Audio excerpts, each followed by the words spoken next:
ఈ నాలుగు నేను చెప్పుకుంటలే ఇక పర్వాలేదు అన్న అన్న చెప్పిందిగా. గౌరవనీయులు కొడంగల్ శాసనసభ్యులు అన్న నరేంద్ర అన్నకు చెమడాలు ఎవరు తీసుకున్నావు కానీ మా మాతో తీసిండు.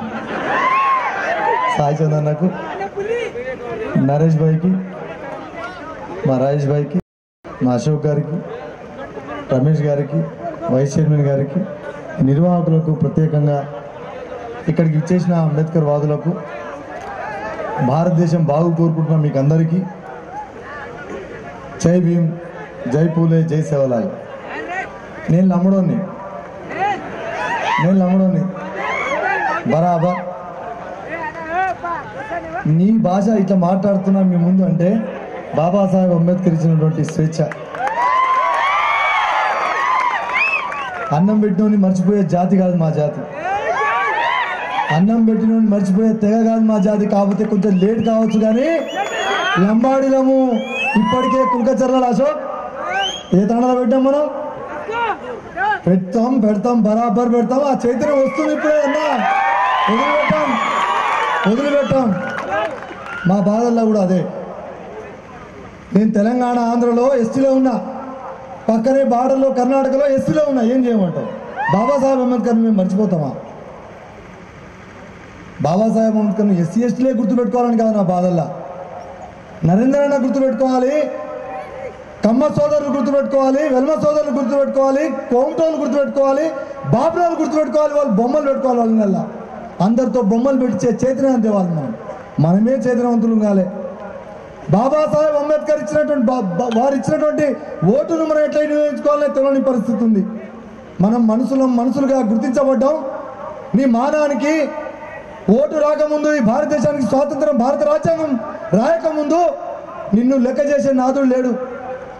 నీ మహిళలు కనబడితే ముందు వానింటికి పంపించాలనే ఒక దరిద్రమైనటువంటి భావజాలం ఉన్నటువంటి పరిస్థితుల నుంచి, మనుషులను చంపేసినా, ఎక్కడ పోయి ఫిర్యాదు చేసినా నీకు పట్టించుకునే పరిస్థితుల నుంచి 1918 బ్రిటన్లో మహిళలకు ఓటకు వస్తే, 1920లో అమెరికా మహిళలకు ఓటకు వస్తే, 1935లో కానీ బాబాసాహెబ్ అంబేద్కర్ పుణ్యాన భారతదేశంలో మహిళలకు ఓటకు వచ్చింది.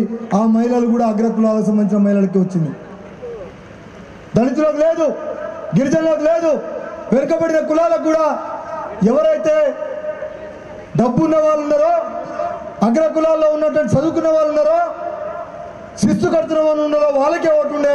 అంటే 1920లో 70 లక్షల ఓటు మాత్రమే ఉండే. 30 కోట్ల మంది ప్రజల్లో భారతదేశంలో 70 లక్షల ఓటు మాత్రమే ఉండే. అది ఆనాడు లెక్కలేని పరిస్థితి. బాబాసాహెబ్ అంబేద్కర్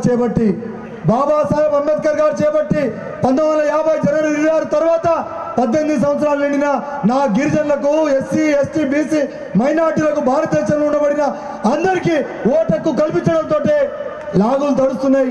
మన సమస్యలు తీర్చడానికి మన ముందుకు వస్తూ ఉన్నారు. ఇది వాస్తవాన్ని గ్రహించాలి.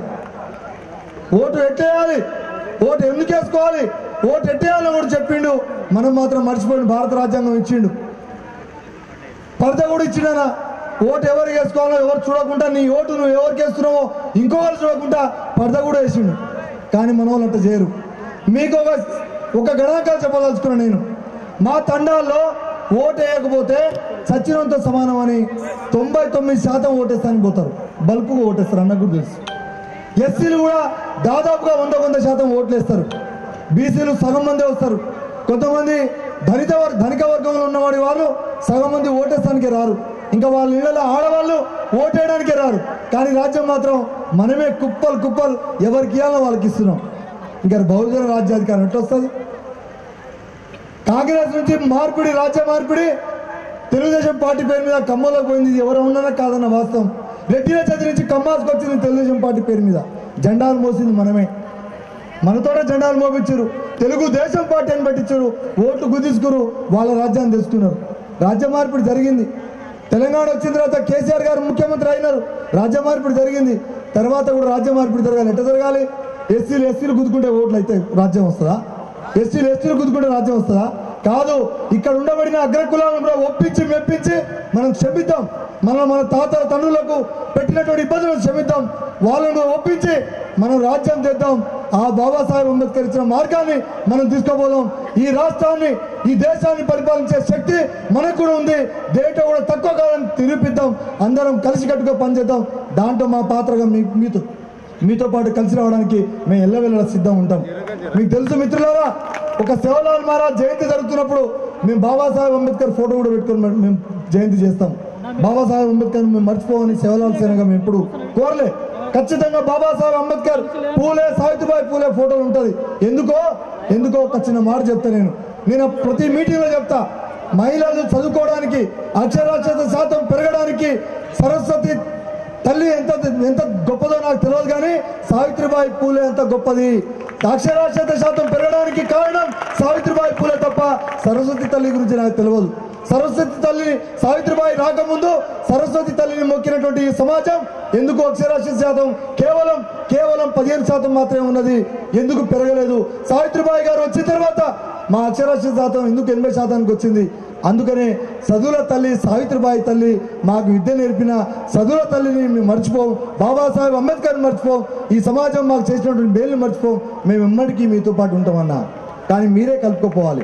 ఈ ఆధిపత్యం పేరు మీద మనం అగ్రకులాలను తిడుతున్నాం, తప్పు. అట్లే అనుకుంటే ఎస్సీ ఎస్టీ బీసీల పేరు మీద బీసీల ఆధిపత్యం, ఎస్సీ ఎస్టీల పేరు మీద ఎస్సీల ఆధిపత్యం, ఎస్టీల పేరు మీద లంబాడీల ఆధిపత్యం ఉంది. దీన్ని మనం రూపుమాపాలి. ఇది వాస్తవం, ఎవరో ఉన్నా కాదన్నా. రక్త మార్పిడి నా అమ్మాయిని మీ అబ్బాయిని మా అమ్మాయి కాదు, నా కులంలో ఉండబడిన నా లంబడోళ్ళ దాంట్లో ధనికుడు ఉంటే పేద లంబాడి బిడ్డకు కొడుకుకు వాళ్ళ బిడ్డని ఇచ్చే పరిస్థితి లేదు. మాదిగ కులంలో పుట్టిన ఒక ఐఏఎస్ కొడుకుకు నా మాదిగ కులంలో కింద ఉన్నటువంటి గుడిసెలు ఉండబడిన మాదిగ బిడ్డను చేసుకోమని చెప్పండి. అది చాలు మనం నెరవేరిస్తే. మనం ధర్మంగా చెప్పుకోవాలి. మనం ఎక్కుతున్నాం, అందరం మర్చిపోతున్నాం కింది. మనం సంఖ్యను చేరుతున్నాం, సరసాలు చేరుతున్నాం. ఇంకా మా దాంట్లో ఐపీఎస్ ఐఏఎస్ అయిన తర్వాత బాపుల అమ్మాయిని కూడా చేసుకుని ఉండరు, తప్పులేదు. కానీ ఇటుపోయిన సమాజం మా పేదలను బిడ్డను చేసుకోవాలని మా కోరిక. మా దాంట్లో ఐఏఎస్ అయినాడు మా పేద అమ్మాయిని చేసుకోవాలి. ఎందుకంటే అమ్మాయిలను చంపుకుంటున్నాం, అమ్ముకుంటున్నాం. భారత రాజ్యాంగం వచ్చిన తర్వాత మాత్రమే మాకు రక్షణ దొరికింది. ఇవాళ కళ్యాణ లక్ష్మి వస్తున్నా, ఇంకా రకరకాల పథకాలు వస్తున్నా బాబాసాహెబ్ అంబేద్కర్ పుణ్యాన, దాంట్లో అనుమానం లేదు. అందుకనే ఇక్కడ వర్గ నిర్మూలన జరగాలి. మా దాంట్లో ఉన్నటువంటి వర్గాలు పేద వర్గం, పెద్ద వర్గం, ధనిక వర్గం ఉంది. అందుకని అగ్రకులాలను తిట్టడానికి నా నోరు రావట్లే. బంద్ చేద్దాం, అందరం ఒకటే. మీరు రాసి పెట్టుకోండి. ఇవాళ కాకుండా రేపైనా ఇంకా 10 సంవత్సరాలకైనా ఇక్కడ రాజ్యం వస్తుంది. ఎట్లా వస్తుందో కూడా చెప్తాను నేను. నరేంద్ర అన్న పిల్లలు ఉంటారు, అమెరికా పోతారు. నరేంద్ర అన్న ఉంతగానే ఇక్కడ ఎమ్మెల్యే ఉంటాడు. దాని తర్వాత రాజ్యం ఎక్కేది మనమే. రాసి పెట్టుకోండి. వాళ్ళు లేక వారసులు ఉన్నారు, వాళ్ళ వారసులు మనమే. ఇట్లాంటి కొడగల్ లాంటి నియోజకవర్గాలు ఈ రాష్ట్రంలో మనం తలుచుకుంటే, మనం వేసే ఓట్లు మనకేసుకుంటే మనం రాజ్యం ఎక్కుతాం. ఆ రోజు వస్తుంది. అప్పటిదాకా మనం చైతన్యవంతులం కావాలి, జ్ఞానం సంపాదించుకోవాలి తప్ప ఎవరినో తిడితే రాజ్యం వస్తుందంటే నేను నమ్మను. అందుకనే మన మీటింగ్లలో సాయి చంద్రన చెప్పిన మాటకు నేను ఖచ్చితంగా బరాబర్ ఏకీభవిస్తున్నా. వచ్చేసారి అందరూ వేదిక మీద ఉండాలి. ఎవరు వస్తారో రారో అందరు ఇల్లు తిరిగి కాళ్ళు మొక్తామా, దండం పెడతామా, దాస్కం పెడతామా. కానీ ఈ మీటింగ్కు బిర్యానీ ఇస్తేనో వచ్చినటువంటి జాతి ప్రజలు గారు వీళ్ళు. మనకు బాబాసాహెబ్ అంబేద్కర్ ఇచ్చిన జ్ఞానాన్ని తీసుకోపోవడానికి వచ్చినాం. అది తీసుకోపోదాం, అమలు చేద్దాం. మిత్రులారా, అమలు చేసే ముందు ఒక చిన్న మాట. బాహుబలి ఎంతమంది చూసారు? నిజంగా నిజాయితీ ఒప్పుకోవాలి, ధైర్యవంతులం. ఇక్కడ బాహుబలి ఎంతమంది చూసారు? 1, 2 చూసారు కదా. జై భీమ్ ఎంతమంది చూస్తారు చెప్పరు? ఇది సీరియల్ మనకి దండమే అన్నా కదా, అంత ఒరిజినల్ అన్నా. మా సాయి చంద్రన్న, డిఎన్ఏ అంబేద్కర్, ఆయన చైర్మన్, ఎమ్మెల్సీ, ఎంపీ ఏదైనా నేను ఎప్పుడు కూడా అనుకోను. ఆయన ఖచ్చితంగా బాబాసాహెబ్ అంబేద్కర్ డిఎన్ఏ ఆయన నాకు తెలుసు. ఇక్కడ ఉండబడిన మీరు కూడా జై భీమ్ చూడండి. అదేదో సీరియల్ వస్తుంటది, ఏదో సీరియల్ పేరు పాడుగా కార్తీక దీపం, నిన్నే పెళ్ళాడతా అనే సీరియల్ నేను గింత ఉన్నప్పుడు చూసినా. గింత అయినా వాడు 5-6 పెళ్లి చేసుకుంటాడు. నిన్నే పెళ్ళాడతా ఒక దుర్మార్గుడు కూడా. నువ్వు పెట్టే సీరియల్ ఎవరు చూడాలి? ఆ సీరియల్లో విలన్లు ఎవరో తెలుసా? దుర్మార్గంగా మహిళల్ని విలన్లుగా చూపిస్తున్నారు. ఎంత దుర్మార్గం తెలుసా ఇది? మహిళలను విలన్లుగా చూపిస్తున్నారు. మనకు ఆ బుద్ధి మొత్తం పోయి టీవీ సీరియల్ ముందు మన భార్యలను, మన పిల్లలను, మనకు కూడా టైంపాస్ కావడానికి తిండి తినుకుంటే టీవీ సీరియల్ చూస్తాను. ఒక జై భీమ్ మాత్రమే చూడండి. అసలు బిగ్ బాస్ షో చూసిన వాళ్ళు అందరం చూసినాం దాదాపు. చేతులు లేపు.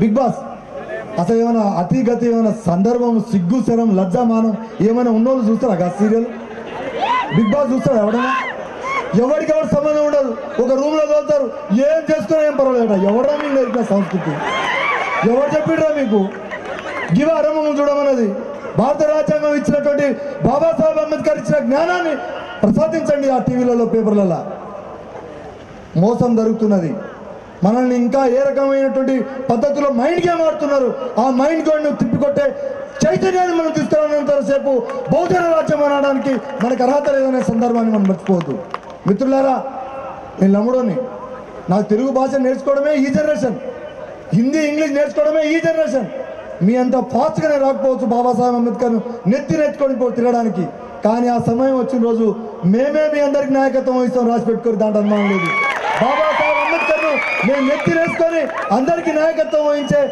ఆ రోజు వస్తుంది మా రోజు వస్తుందని భావిస్తూ ఈ అవకాశం ఇచ్చిన వేదిక పెద్దలందరికీ మరి ముఖ్యంగా మా అన్న నరేంద్ర అన్నకు సాహిత్య అన్నకు నాకు మధ్య ఇచ్చారు మీరు మాట్లాడిపోతే నేను నిజంగా కూడా ఇక మీతో పాటు సరళగా వచ్చేది నేను కూడా ధన్యవాదాలు తెలుసుకుంటాను మిత్రులారా మా తండావాసులకు అందరికీ కూడా వినమ్రంగా విజ్ఞప్తి చేస్తున్నా సాయి చందన్న చెప్పిన మాట 100% కరెక్ట్ మనం ఉద్యోగాలు చేస్తున్నాం ఇవాళ అంతో ఇంతో ఇంకోటి కూడా మనం నిన్న రిక్వెస్ట్ ఎస్సీ ఎస్టీ కేసులు పెట్టుడులో మనమే మునగాలం అయిపోయినాం మరి పెట్టుడు మామూలు కాదు బెదిరించుడు ఎక్కువైతుంది కొంతమంది అయితే అదొక దుర్మార్గం ఇక దీన్ని దూరం పెట్టాలి దయచేసి దీన్ని దూరం పెట్టాలి ఎవరి మీద పెడుతున్నాం మనం అనుకుంటున్నా ఇక నరేష్ వాళ్ళ కులం మీదనే పెడుతున్నాం ఎందుకంటే ఆయనైతే భయపడుతున్నాం రెడ్డి మీద పెడితే తెల్లారి నేను ఆడ నొక్కడు బీసీల మీద పెడుతున్నాం అసలు ఎవరి మీద ఎందుకు పెట్టాలి మనం చైతన్యవంతులం అయితే మనం గౌరవించబడితే మన ముందు వాళ్ళు కాళ్ళ మీద కాలేసుకొని కూర్చునే కుర్చీ ముందు నువ్వు కూడా కూర్చొని కాళ్ళ మీద కాలేసుకునే ఒక గౌరవాన్ని సంపాదించుకుంటే నిన్ను గౌరవించడానికి